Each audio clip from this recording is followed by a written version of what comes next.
जब हमारे साथ इतना कुछ हो रहा होता है उस वक्त ये चौधरी साहब अपना मुंह अपनी धोती में छुपा के बैठे रहते हैं।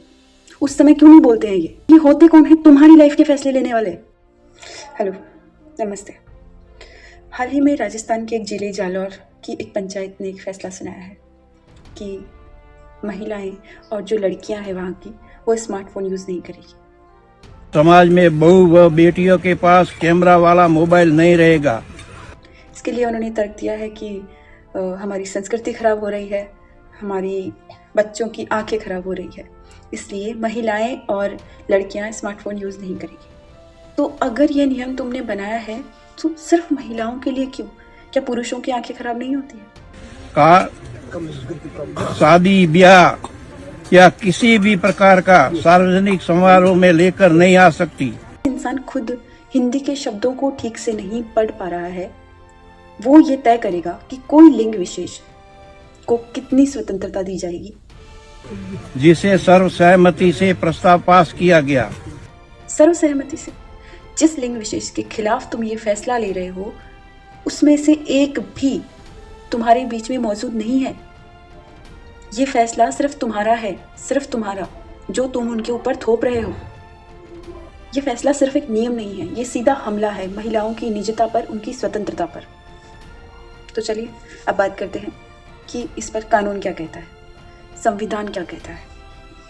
हमारे संविधान के भाग 3 में आर्टिकल 12 से लेकर 35 तक मौलिक अधिकार दिए गए हैं और इसका ही पार्ट है स्वतंत्रता का अधिकार, जो कि आर्टिकल 19 से लेकर आर्टिकल 22 तक दिया गया है। आर्टिकल 19 के तहत हमें ये स्वतंत्रता मिलती है कि हम बोल सकते हैं, बोलने की आज़ादी, बोलने की स्वतंत्रता। और उसी आर्टिकल के तहत मैं ये वीडियो बना रही हूँ। मुझे पता है मेरे इतने सब्सक्राइबर्स और इतने फॉलोअर्स नहीं हैं कि मेरी बातें लोगों तक ज़्यादा पहुँचेगी, लेकिन फिर भी मैंने जब ये न्यूज़ देखी तो मेरा मन था कि मैं इस पर बोलूँ। मैं भी राजस्थान से ही हूँ और मैंने अपनी 5th क्लास की बात की, सारी पढ़ाई ऑनलाइन की है, फ़ोन से की है। अगर राजस्थान में इस तरीके से महिलाओं के पास से आप स्मार्टफोन बैन कर रहे हो तो सोचो आप उनके आगे की सारी संभावनाएं समाप्त कर रहे हो कि वो आगे कुछ कर सकती है। वैसे भी यहाँ इतनी स्वतंत्रता है नहीं महिलाओं को, वो सिर्फ घर, बच्चे और परिवारों में सिमट कर रह गई है। वापस आते हैं। स्वतंत्रता के अधिकार में 19 से 22 आर्टिकल है और इसमें ही आर्टिकल 21 है जो हमें आज़ादी देता है निजता की। हम क्या चीज़ रखेंगे, क्या यूज़ करेंगे और जो हमारे लिए इम्पोर्टेंट है, जो हम करना चाहते हैं, वो हमारी स्वतंत्रता है, वो हम कर सकते हैं। कोई पंचायत, कोई सरपंच बैठ के ये डिसाइड नहीं करेगा कि तुम क्या कर सकती हो और क्या नहीं कर सकती हो। या कोई पंचायत संविधान से बड़ी नहीं हो सकती है और होना भी नहीं चाहिए। लोकतांत्रिक देश में रह रहे हैं जहाँ पर हर चीज़ संविधान से चल रही है, तो इसमें फिर ये तालिबानी शासन जैसे नियम बनाने की जरूरत कहाँ पड़ रही है? अब हम बात करते हैं असली मुद्दों पर। न जाने क्यों ये पंच, ये समाज, ये चौधरी क्यों चुप होके बैठ जाते हैं जब राजस्थान के अंदर लाखों का दहेज लिया जाता है। क्या उस समय इन चौधरी साहब की कोई पंचायत खड़े होकर ऐसे नियम नहीं बना सकती कि आपको दहेज नहीं देना है या नहीं लेना है? जब दहेज के लिए हजारों लड़कियों को जिंदा जला दिया जाता है, मार दिया जाता है, उन्हें शारीरिक और मानसिक प्रताड़ना दी जाती है, उस समय कहाँ रहते हैं ये सरपंच? जब घरेलू हिंसा होती है, पुरुष दारू पी के मारपीट करता है बच्चों के साथ, महिलाओं के साथ, उस वक्त क्यों नहीं ये पंचायत ऐसे कानून बनाती है? तब क्यों सिर्फ महिलाओं को ही सैक्रिफाइस करने के लिए कहा जाता है? जब बाल विवाह होते हैं, छोटी छोटी सी बच्चियों को जिनको शादी का मतलब भी नहीं पता होता है, उनकी शादी कर दी जाती है, ऐसे ही उनकी पूरी जिंदगी किसी के हाथों में सौंप दी जाती है। तब कहाँ चले जाते हैं ये? उस समय क्यों नहीं सोचता है कि वो कोई नियम बनाए, कानून बनाए? जो मेन मुद्दे हैं उनको छोड़कर वो स्मार्टफोन नहीं रखना, ये उनके लिए मुद्दा है। महिलाएं इतना प्रताड़ित हो जाती है कि वो मरना ज़्यादा बेटर समझती है। अभी कुछ टाइम पहले मैंने एक न्यूज़ पढ़ी जिसमें एक महिला अपने 2 बच्चों को और एक उसके पेट में बच्चा था लेकर के कुएं में कूद जाती है।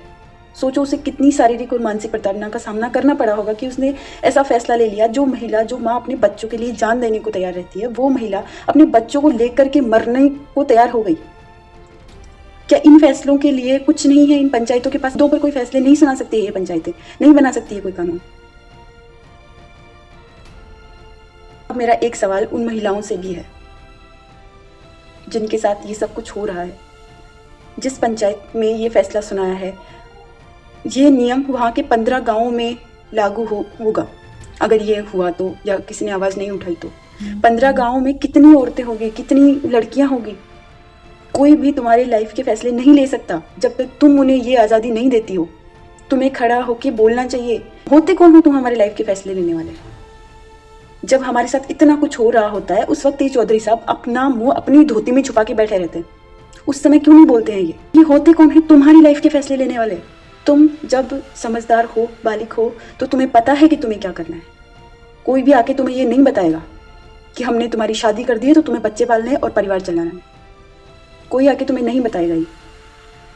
जितनी संभावनाएं पुरुषों को मिलती है उतनी महिलाओं को भी मिलती है, पर उन्होंने अपने आप को मानसिक रूप से बांध लिया है कि वो सिर्फ परिवार चलाएगी, घर चलाएगी, बच्चों को संभालेगी और कुछ नहीं करेगी। क्यों सोचते हो ऐसा? क्यों अपने जीवन के फैसले लेने के अधिकार तुम दूसरों को दे देती हो? मुझे नहीं पता मैंने ये वीडियो क्यों बनाया है, बस मुझे बहुत हैवी फील हो रहा था ये न्यूज़ देखने के बाद में। मैंने सोचा मैं वीडियो बना देती हूँ और अपलोड कर दूँगी। अगर तुम्हें इसमें से कुछ एक भी बात समझ में आई हो, अगर कोई ऐसी लड़की, ऐसी महिला ये चीज़ देख रही हो, तो प्लीज़ अपने लिए आवाज़ उठाओ, अपने लिए लड़ना शुरू करो। कोई भी इंसान नहीं ले सकता है तुम्हारी लाइफ के फैसले। तुम खुद चुनो अपने आप को। अगर आपको लगता है कि ये चीज़ें जो हो रही है ये ठीक है, या इसके खिलाफ कुछ भी अगर आप बोलना चाहते हो, कुछ आपके विचार हो, तो आप कमेंट में मेरे साथ साझा कर सकते हो। धन्यवाद।